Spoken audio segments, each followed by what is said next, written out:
We start out in Whakatane for this test of Heikel's new Scania S650 8x4 livestock unit, running a Jackson stock deck, a matching 5-axle trailer, and nationwide alloy crates. The midwinter rain has set in by the time we pick up a load of steers and heifers in the hills behind Matata, destined for Silver Fern Farms meatworks in Hastings. James has the tough job negotiating a muddy, tight situation at the Cockies Yards, but has no trouble thanks to the great steering lock and traction delivered by the Scania. He also had traction air CTI if needed. Trevor gets to take over the driving duties at the Rangataiki Tavern after a nice hot coffee and lunch before we head over the major part of the Taupo-Napier Highway. The climb up into the Scania cab is a good 4 steps, then up onto the flat floor. It has good, wide, deep-set steps and grab handles both sides. By the 3rd step, Trev finds it easier to grab the steering wheel rather than using the rear grab handle for the final climb up into the cab. Trevor familiarises himself with the controls and adjusts the steering with a column adjustment latch. The gear and engine brake controls are on the right-hand stalk and wipers indicators on the left. On the steering wheel are all the usual controls for stereo, phone, cruise control, and things like the cursor control for the diagnostic digital display screen. With its high roof, it's a very nice, spacious cab, despite it not being that deep. There's a great suspension seat, but James has it locked out as he prefers to drive it that way, which is a testament to a great riding cab. Up in the cab, you certainly feel you're way up high, but a flat tray on top of the dash still tends to cover your view of the side of the road, meaning it takes a bit of time to get a good feel for the Scania's road positioning. Apparently James is looking to have it removed for that very reason.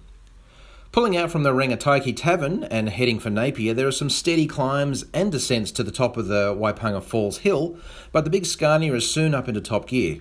The retarder is holding us fine on the downhills and slowing us down for corners without any need for the service brakes. Under the cab we've got 650 horsepower with a nice flat power curve from around 1350 RPM to 2000, plus 3,300 Newton meters of torque from 1000 RPM to almost 1400. This ties in nicely with gearing, delivering 90 k's an hour at 1400 RPM and great lively acceleration at pulling power at low revs. We're not sure of our all-up weight, but we have a load of good-sized heifers and steers on board, so we don't think we're running skinny. Dropping down the hill just past the Waipunga Falls, Trev uses the retarder in its 5th stage, but has to keep dropping back to stages 3 and 4 to stop over-braking. It's raining heavily and has been all day, so the road is very slippery, and there's the occasional feeling of a slight loss of traction on the front wheels, even at the slower speeds we're doing in the wet. So we keep a close eye on our speed through this section of road. Despite this, the mirrors are clear and give us a great view of what's going on behind. The Scania's mirrors are excellent, with large moulded housings holding a flat and convex mirror, heated and electrically adjusted.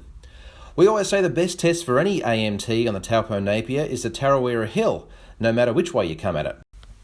Today it starts with a tight left-hander down the bottom. We come into it and kick down one gear with a throttle as we enter the corner, as it's tight with a steep climb out of it.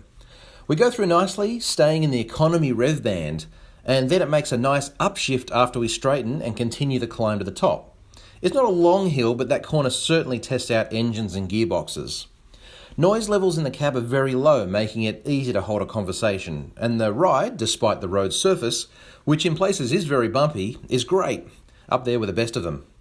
Dropping down towards Mahaka River, the retarder holds us back well as Trev uses it in stage 3, 4 and 5, depending on the gradient. Despite being caught behind a cocky on his tractor at the bottom of the Titiakura, we quickly pick up gears and make the climb around 38 k's an hour in 7th gear. The rest of our run down to Esk Valley, where we give James his machine back, further confirms what a great truck this is to drive. With a far from perfect road surface, plenty of corners, climbs and downhills, the drive has been easy, with a great retarder to slow us on descents and going into speed-restricted corners, and with plenty of power and torque to make acceleration easy. Even a day of continual rain can't put the dampers on a great drive. In fact, it only makes the comfort and ease of driving the Scania more noticeable.